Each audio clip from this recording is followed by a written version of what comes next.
I'm here with Pedro Vicente, CEO of Overseas. He's a well-known player here in the local market with a great track record. And it's a pleasure to listen to you and to understand a little bit more about how is Portugal at the moment. Thank you very much for your time, Pedro. Thank you very much for the invitation. Well, I think the message we can leave from the Portuguese market is a positive one. Here at the country, we have conclusions that the economy is stabilized. In terms of the real estate market, we feel a lot of difference from what we hear about the north of Europe and the UK. The pressure for investments is huge. We are receiving investments from every point of the globe, mainly these days North American and Brazilian. So I would say that I would like to leave you all a positive message, and encourage you to invest in Portugal, to find us here, to have a local player, and to develop your own projects. It's very interesting what you're saying. We see the number of investors attending this event this year. That's twice the number of investors that we had in the previous editions. We even have players from India attending the event, which shows that we have more and more demand for the local market here. How do you see prices here in Portugal at the moment? Well, I would say that the number of participants here represents what I was saying about the interest in the country. So yes, it confirms the pressure that we are feeling in our day-to-day basis in terms of investment.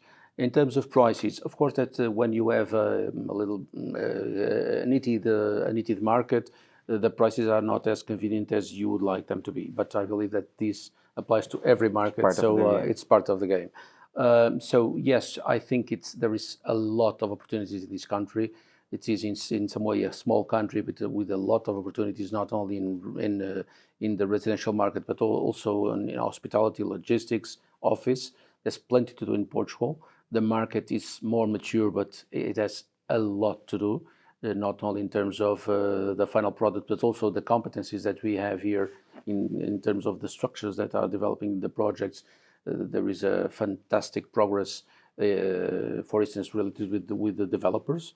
They are much more sophisticated than they were 30 years ago.